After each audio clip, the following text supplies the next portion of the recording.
Mob psycho 100 season 3 episode 1। तो episode 1 की beginning तो होती है वही बेसिक्स इंट्रोडक्शन। भाई इस दुनिया के अंदर कुछ ऐसी भी चीज है जिसकी कोई सेंस नहीं बनती है, भूत प्रेत आत्मा तो वही सब एक्सप्लेनेशन होते हैं। तो मेन एपिसोड की शुरुआत होती है अपने सीन 1 के अंदर। हमें दिखता है कि यार जो सुपरनेचुरल रिसर्च क्लब है वो उन सब के बालक बैठे हुए हैं। सुपरनेचुरल क्लब जिनको याद नहीं है, 5-6 पागल से बालकों का एक ग्रुप है जिसका पार्ट मॉब भी है। जबरदस्ती ही बैठवा रखा है कि भाई तू बस बैठ जाता कि हमारा ग्रुप बना रहे।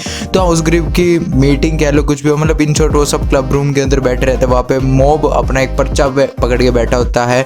वो पर्चा होता है यार फ्यूचर प्लानिंग के रिगार्डिंग। जिनको नहीं पता, जापान के अंदर एक सिस्टम होता है जहाँ पे जब आप स्कूल के अंदर होते हो तो आपको अपने फ्यूचर में क्या करना हो वो चीज़ लिख के देनी होती है, ताकि स्कूल वाले आपको गाइडेंस दे सके कि क्या चीज़ करनी चाहिए और क्या नहीं। आई विश हमारे यहाँ पे भी होता, मैं लिख के देता मैं का यूट्यूबर बनना है। तो हाँ, वहाँ पे मोग चिंता में बैठा था कि सबने दे दिया, उसने अभी तक नहीं दिया। तो मोग एक रियलिटी क्राइसिस से गुजर रहा है कि भाई उसे जीवन में क्या करना है। तो वो सबसे पूछता है कि औरों को क्या करना है। तो वही पागल सी छोरी तो बोलती है कि मेरे को तो एक ऐसे कॉलेज में जाना है जहाँ पे यूएफओ के रिगार्डिंग रिसर्च हो। एक बोलता है मेरे को गेम डेवलपर बनना है, एक बोलता है मुझे तो ऑफिस वर्कर बनना है। तो उसी बीच में जो पागल सी लड़की है वो मॉब को बताती है कि मॉब की जो क्रश है पाकिस्तान, वो जाने वाली है एक प्राइवेट हाई स्कूल के अंदर। और उस प्राइवेट हाई स्कूल की खासियत ये है कि उसके अंदर सिर्फ टॉप 60 के भी बच्चे एडमिशन ले सकते हैं। और अपने मॉब ठहरा मुश्किल से 160वीं rank out of 365 in school. तो हाँ, मॉब का कोई चांस नहीं उसके अंदर एडमिशन लेने का। तो मॉब थोड़ा सा दुखी हो गया। तो वो क्लब हाउस से जैसे ही निकला तो उसको कौन दिखती है? उसको दिखती है मॉब भाई की क्रश टाके साथ। तो टाके साथ वहाँ से गुजर रहे होते हैं अपने दोस्त के साथ बात करती हुई। और वो बात किस चीज़ की कर रहे होते हैं कि कैसे उसको हाई स्कूल के अंदर जाना है। और जो हाई स्कूल है वो एक इंटरनेशनल से भी एफिलेटेड है। जो यूजुन हाई स्कूल है वो इंटरनेशनली भी एफिलेटेड है। तो मे बी वो फॉरेन भी जा सकते हैं। मॉब को बात सुनते दिमाग बन गया कि भाई मैं क्या करूं। तो मॉब पहुंच जाता है 7% के ऊपर। मतलब तुम लोगों को पता होगा कि मॉब का एक मॉब ब्लास्ट होता है जब वो 100% पहुंच जाता है तो फुल अनलीश होते है उसकी पावर। तो 7% पे हो जाता है उसके स्ट्रेस की वजह से। तो उसके बाद हाई स्कूल खत्म हो जाता है और मॉब पहुंच जाता है अपने फर्जी टीचर के पास। तो वहाँ पे जैसे ऑफिस के अंदर जाता है तो फर्जी टीचर बैठा हुआ आता है। तो मॉब अपनी प्रॉब्लम को अपने टीचर से शेयर करता है कि सुन भाई मास्टर, बात ऐसी है यार, मेरे को थोड़ी दिक्कत परेशानी चल रही है जीवन में, पता नहीं क्या करना है। तो अब उसका टीचर बोलता है कि यार मॉब तेरे को क्या दिक्कत है, तेरा तो फ्यूचर सेट है, you already have a job, तो यहीं पे तेरा फ्यूचर बनने वाला है, और क्या चाहिए तुझे। देन मॉब कहता है कि ये तो सिर्फ एक पार्ट टाइम जॉब है, ये मेरी परमानेंट जॉब थोड़ी ना है। उसके बाद टीचर थोड़ी बहलाता फुसलाता है कि भाई देख यही जीवन ठीक है, आगे के आगे देख लेंगे। मतलब कोशिश करता है कि मॉब वहीं पे रहे, because as you already know कि उसका पूरा बिजनेस मॉब की वजह से चल रहा है। टीचर तो फर्जी है। उसके बाद एंट्री होती है सैरीजावा की। सैरीजावा अपने लैट्रिन बाथरूम सैरीजावा अपने लैट्रिन बाथरूम साफ करके आता है और टीचर को बोलता है कि भाई सुन, मैंने सब साफ कर दिया और कुछ काम हो तो बताइए। उसके बाद उसका टीचर बोलता है कि यार सब कुछ नहीं बतानी होती, कर दिया ठीक है। उसके बाद फाइनली उनकी दुकान में, उनकी कुटिया के अंदर एक क्लाइंट आता है। क्लाइंट लेके आता है एक कर्स्ड डॉल। ये की डॉल है, मैंने अभी लेटेस्ट खरीदी थी and I think it's cursed and it have some kind of bad luck, bad omen to it. And फिर रीजिन को वो दिखाता है कि भाई देख क्या कुछ सिनेरियो। रीजिन उसको हाथ में लेके देखता है तो वो जैसे उसके नीचे देखता है उसके नीचे पर्ची लगी होती है 500 येन की। तो उससे पूछ रहा था कि भाई क्या की खरीदी तूने? तो वो बोलता है उसने खरीदी है 80,000 येन की। मतलब भाई तेरा घर जाएगा इस 80,000 के तेरा घर जाएगा, तेरा घर इसमें चले जाएंगे। तो उसको वो देख के समझ जाता है कि भाई इसको ठगा गया है एंड इसमें पक्का कुछ नहीं मिलेगा। तो उसको कह देता है कि भाई साहब सुनो, इसके अंदर कुछ नहीं है, आई डोंट थिंक सो। उसी वक्त जैसे उसके हाथ में रहता है और वो बोल रहा होता है तभी मॉब साइड से बोलता है कि मास्टर सुन, like I don't think so it's a good thing to hold it for a long time, क्योंकि इसके अंदर कुछ तो बहुत ज़्यादा पावरफुल और बुरी ऑमनस सी चीज़ है। तो जैसे ही रेजिन वो सुनता है उसकी फटके 4 हो जाते हैं कि भाई ये क्या सीन है। तो उसको बोलता है कि चलो ठीक है, इसके अंदर कुछ है, मैं इसको एक्सरसाइज करता हूँ, तुम ऊपर कैफ़े पे जाके बैठो। कस्टमर को बोलता है तुम ऊपर कैफ़े पे जाके बैठो एंड जैसे ही काम हो जाएगा आई विल कॉल यू। तो उसके बाद रेजिन ने दिमाग रेजिन का चला कि भाई देखो अपने ऊपर तो ब्लेम लेना ही नहीं है। वो ब्लेम लगा देता है सैरीजावा पे। भाई मैंने जानबूझ के गलती करी, तेरे समझाया क्यों ना, तेने पकड़ी क्यों ना ये बात, मैं तो तेरा टेस्ट ले रहा था। और फिर सैरीजावा पे थोप देता है चल कोई बात ना, तेरे से गलती होगी कोई नहीं, पर अब इसे तू एक्सरसाइज करेगा।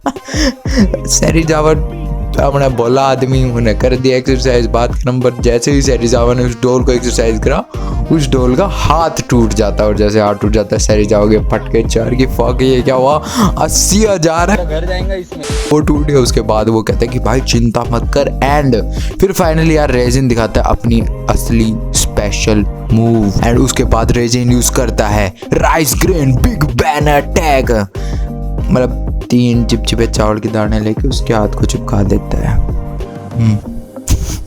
उसके बाद वहाँ से मोब अपने घर चला जाता है। घर पे जाके उनका डिनर चल रहा था। तो माँ ही होती है कि कोई सा भी यूनिवर्स हो, कोई सी भी कंट्री, तो माँ समझ जाती है कि मोब बेटे क्या दिक्कत है, कोई लफड़ा वफड़ा हो गया तो बता।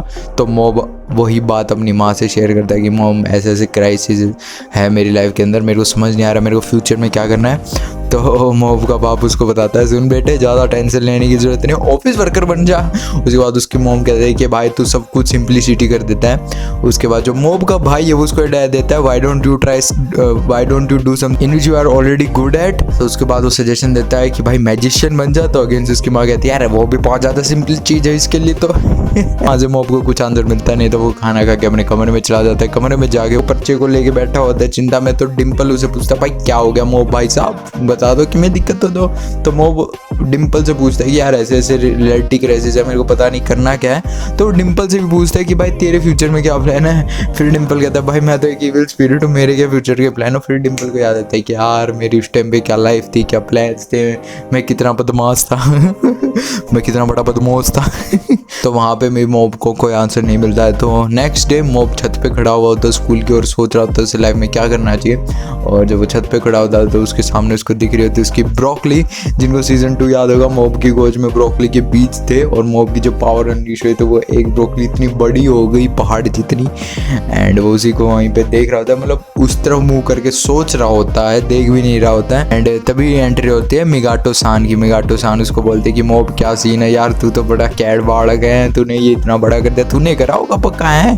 तो मतलब वो जिनको याद नहीं मिगाटो सान, तो वो सीजन 1 के अंदर उसकी एंट्री हुई थी। शी वॉज द वन जो उस डार्क कल्ट के अंदर थी एंड जिसको मोब की रियलिटी का पता चला था। तो उसके बाद वो बोलते कि यार तू तो बड़ा कैड आदमी है, मैंने कभी नहीं सोची थी कि मेरी क्लास में एक डिवाइन बीइंग होगी, एक भगवान जैसा कोई इंसान होगा। एंड उसके बाद वो मोब से मतलब ऐसे बात वगैरह कर रहा था। तो मोब पे कहता है कि यार मेरे को फ्यूचर की मैं सोच रहा हूँ। और वो फिर उससे भी पूछता है कि तू फ्यूचर के अंदर क्या करने वाली है। वो ऐसा सच बताते हैं कि यार मैंने तो सोच रखा है मैं बड़े होकर कुछ फोटोग्राफर जर्नलिज्म टाइप का कुछ कर लूँगी। एंड जिनको नहीं पता है मिगाटो सान की भी रैंकिंग टॉप 60 के अंदर है इन द होल स्कूल। तो yeah she is a good rank holder unlike Mob. उसके बाद मोब कुछ सेंसिबल बहुत ज़्यादा अच्छी बात कहता है कि देख यार तेरे को लग रहा है कि ये बहुत बड़ी चीज़ है, ब्रोकली है, but in reality size doesn't matter. कि ठीक है यार मेरी पावर से बहुत बड़ा हो गया, but in reality in the big picture जहाँ पे ये सब पावर्स वगैरह वहाँ पे बहुत छोटी चीज़ है। And if something doesn't make sense it doesn't hold a true meaning. मतलब बहुत गहरी बात है यार वो मोब की वैसे देखी जाए तो, बट एनिमे कॉमेडी टाइप का तो उस पर ज़्यादा स्ट्रेस नहीं डालते हैं। तो वहाँ पे मोब कुछ फालतू का ज्ञान दे देता है और फाइनली मिगाटो सान को बताता है कि वो सामने देख रही है वह ब्रोकली है, पेड़ा बेटा को नहीं क्योंकि पूरा शहर जो उसको एज ए होली ट्री के रूप में पूज रहा है। तो हाँ उसके बाद मोब जाता है फिटनेस अपने जो फिटनेस क्लब उसके अंदर उन लोग उनसे भी पूछता है भाई क्या कुछ करना है। एक कहता है कि भाई अपने तो खेत आप तो खेती कराएंगे, जाट आदमी है। एक कहता है कि भाई अपना भी ऐसा कुछ है ऑफिस वर्कर। एक कहता है कि भाई मैं तो यूपीएससी की तैयारी करूँगा। और एक कहता है कि एक की पोल खोल देते हैं कि ये तो मांगा आर्टिस्ट बनेगा तो इसमें वो सब सिनेरियो होते हैं। एंड उसके बाद वो पहुँच जाता है वापस से अपने काम के ऊपर, और काम के ऊपर वो पहुँच जाता है एक बूढ़े के घर पे। एक बूढ़े को शिकायत थी कि भाई मेरे घर पे कुछ बैड ओमन है। तो बूढ़े का घर होता है बहुत ज़्यादा खास भरा होता है, वो कीड़े मकोड़े कॉकरोचेस, मतलब बहुत ज़्यादा गंदगी होती है घर में, जिस वजह से बहुत ज़्यादा कीड़े मकोड़े कॉकरोचेस हो रखे थे मोस्टली। एंड अपने रीजन को लगता है कॉकरोचेस से बहुत ज़्यादा डर। फिर वहाँ पे वो बूढ़ा अपनी स्टोरी बताता है कि यार कैसे मेरी बहुत बढ़िया जॉब होती थी, बट आई थिंक इस बैड स्पिरिट की वजह से मेरी जॉब चलेगी। मेरी एक बहुत सेक्सी सी हॉट सी गर्लफ्रेंड होती थी, जैसे उसको पता चले कि मैं ब्रोक हूँ तो वो भग्गी वो भी बैड ओमन की वजह से है। मेरे सिर के बाल भी बहुत जल्दी उड़ रहे हैं, वो भी बैड ओमन की वजह से है। एंड फिर बताता है कि इस बैड ओमन से मेरी पूरी लाइफ ख़राब हो गई। पहले बहुत सही लाइफ थी, एक टाइम था कि जब मैं अपनी लाइफ में स्टड था, उसकी फ़ोटो होती है वहाँ पे गाड़ी के साथ में। और वो बताता है कि जब मैं छोटा था 20 साल का तो मेरे माँ बाप गुजर गए और उन्हीं ने ये घर छोड़ के गए हैं एंड इस घर के अलावा मेरा खुद का कुछ नहीं है। तो उस आदमी को भी रियलिटी क्राइसिस होता है कि भाई मेरी ज़िंदगी में मैंने करा क्या, मेरे पास कुछ भी नहीं आज के समय पे एंड मेरी पूरी लाइफ निकल गई। बताता है कि कैसे वो 55 साल कुछ का है एंड उसने आज तक कुछ भी नहीं कमा रखा जो कि उसके पास आज के समय पे हो। एंड अपने रीजिन को थोड़ा कोरोची से डर लगता है तो वो कहते हैं कि भाई तुम इसकी बात सुनो, मैं आता हूँ एक बारी। तो वो पूरी बात कर रहा होता है तो वो इतना खाब में खो जाता है कि उसके पूरे घर की तरफ इतनी पावरफुल इविल स्पिरिट आ जाती है कि पूरे शहर को वो घेर लेते हैं एंड आसपास के सभी लोग बेहोश हो जाते हैं। एंड वहीं पे अपना रीजन अपना सामान लेके निकलता है और जैसे वो निकलता है वो देखता है कि भाई ये तो कुछ अलग ही चल रहा है। तो जैसे वो देखता है कि इतनी पावरफुल स्पिरिट ने पूरे शहर को कब्जा कर रखा है, रीजन को पता चल जाता है कि उसको अपनी स्पेशल पावर इस्तेमाल करनी पड़ेगी, क्योंकि जैसे उस स्पिरिट ने रीजन के ऊपर भी हमला करने की कोशिश करी, उसे भी बेहोश करने की कोशिश करी।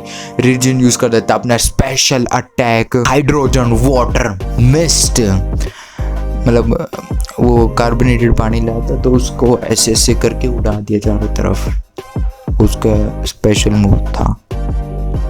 हाँ, तो उसके बाद अब वो वापस घर की तरफ भागता है और मोब की गुद्दी पकड़ता है। मैं साड़ी क्या कर रहा है ये, बाहर जाके देख।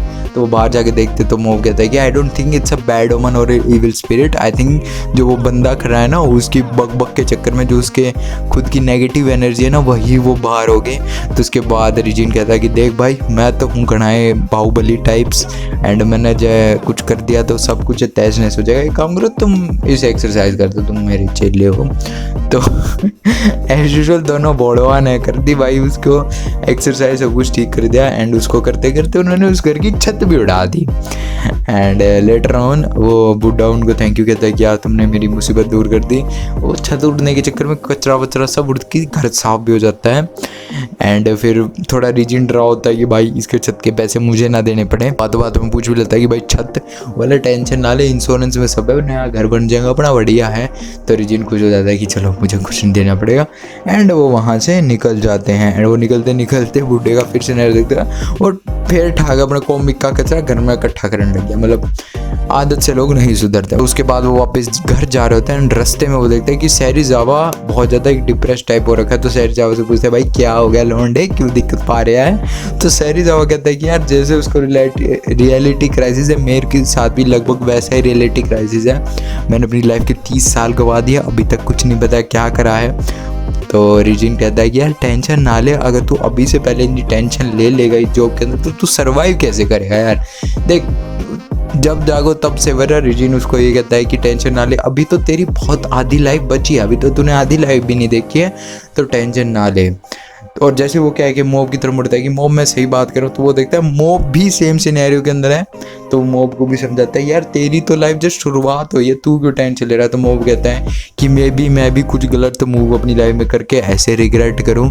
एंड उसके बाद वो वापस ऑफिस जाते हैं एंड रीजन मोब को समझाता है कि सुन मोब, ऐसे टेंशन लेने की जरूरत नहीं है। जो मैंने कहा था कि तेरे को लाइफ टाइम के लिए यहीं पे रहना, वो सिर्फ एक मजाक था। जो तेरे को करना है मन से दिल से तू वो कर, कोई दिक्कत नहीं है, बहुत बड़ी लाइफ है।